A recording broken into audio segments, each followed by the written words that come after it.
Yeah, I don't have any ideas for an opening. So it's a new year and I've set out with one goal. I want to make at least one game for every month, all of these with different themes and genres. How long it takes to make these games is going to be different depending on the game. Some might only take a week while others might take the full month. This month I've decided to make a platformer with the theme of New Year's. This shouldn't be too difficult, but I want these games to get progressively more difficult to create as the year goes on. Now exactly what my idea is, I'll get to in a moment, but first I want to ask you to hit that subscribe button. Not only does it support me, but it also supports the videos that I make for this channel. Also, I stream both game development and gaming on Twitch, so make sure to check out my channel over there. That link will be in the description along with my Discord. Anyways, let's get right into what I want to do for this project. So, this project's going to be pretty small considering it's the first month of this challenge. With that being said, the game I'm making is a simple platformer where you're collecting fireworks for a New Year's party. Now despite this being a relatively small project, I'm still going to put all my effort into it. Hopefully in the end this project turns out really good. Anyways, let's get right into the development. My first 2 days weren't too eventful, mainly just being setup days. I decided to go ahead and make the player and NPC sprites just to get it out of the way. I would go back and make a few changes, but I finished most of what I needed to do. I also drew the sprite for the fireworks, which were one of the most vital parts of the game. On the second day, I went ahead and set up the player, mainly implementing the movement. I used my ultimate movement system, which you can watch the devlog for after this. I did make a few changes, mainly because I didn't need half the stuff I included in it. After I finished setting up the movement, I ended off the day by adding the animations that I had created the day before. Thanks to my progress on those days, the game was looking great, making me think I would finish it quicker than I was thinking. Anyways, let's get into the next few days of working on this month's project. Just like the first 2 days, these days weren't crazy eventful either. I promise I make much more progress later. On the third day, I spent most of my time redoing the sprites like I said I would. As you probably saw in the first 2 days, the sprites are a bit difficult to see. Due to this, I added a white outline to every sprite. Since I did this, I had to go back through each frame of the animations, so it did take a good while. Other than adding the outlines to each of the sprites, I wrote the dialogue for the host of the party. But even though day 3 wasn't too eventful, the 4th day probably had me doing quite possibly the most important parts of the game. I didn't do much work on the 4th day, but at night I went through and sketched out each of the levels and came up with the mechanics for the game. I did go back and redo some of the levels to work better for what I was envisioning, but most of the original levels stuck. The idea I was going for was to have every level connected. If you played through the game, you know what I mean. I also decided to have moving platforms and fans. I thought these would be interesting ideas to experiment with. I was right.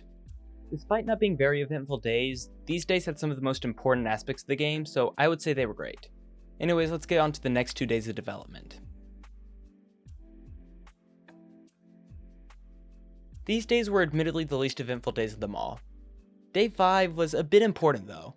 I had to create the art for the environment. This includes the ground and the fan. Sadly, I had forgotten to record the footage for day 5.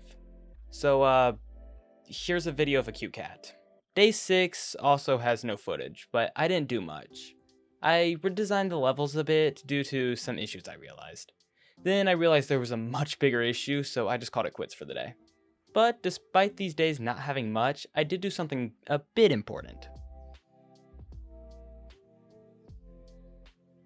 Day 7 also has no footage, but all I did was remake the levels one last time and create a world outline in Unity.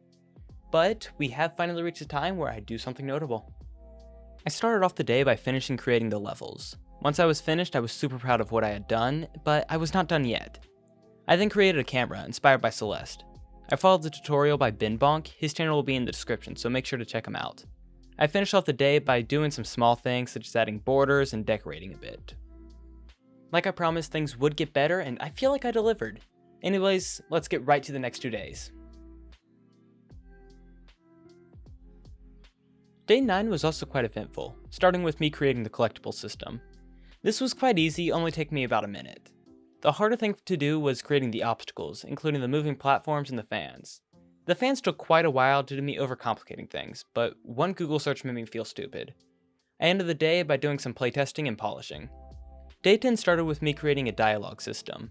I followed a tutorial by Brackeys, his channel will be in the description in case you don't know who he is. I also added some necessities such as the ability to win or die, and the timer. I then added some quality of life features such as a fireworks counter. I ended the day off by creating the UI design and deciding the name of the game. So these 2 days were extremely great, bringing us to the end of the project. With that being said, let's get straight into the final 2 days of the month. These final 2 days were extremely important, while also just being small changes. Day 11 started with me just having a friend playtest the game. This was just so the timer would be properly set, so the game wouldn't be too easy or too hard. Due to some feedback from the friend, I decided to add a particle system to the fans. This was just to help make stuff more clear to the player. I also added each of the endings of the game. You can find these endings through finding different amounts of fireworks. And hey, there may be a secret ending. Good luck finding it. I ended the day off by optimizing the UI for different screen sizes. Day 12 was a bit uneventful, but also a little bit important. I started the day off by creating UI sprites so the dialog box and the title screen would look better. Speaking of the title screen, that was the next thing I did. I also added a mute button, which is not something I've ever done in my games. I finished the day by messing around with post-processing, and after that, I was finished with the game. So like I said, there wasn't too much on these 2 days, but it was very vital. Anyways, that was the development of this month's game. It was a pretty long process, but the end result was great. If you'd like to try out the game for yourself and possibly find that secret ending, the link will be in the description. If you'd like to connect with the community more, or even watch me make or play games, you can check out my Twitch and Discord. Those links will be in the description as well. As always, if you like this video, hit that like button and consider subscribing. Also, hit the bell if you want to be notified for every time I upload. Thanks for watching, I hope you enjoyed, and goodbye.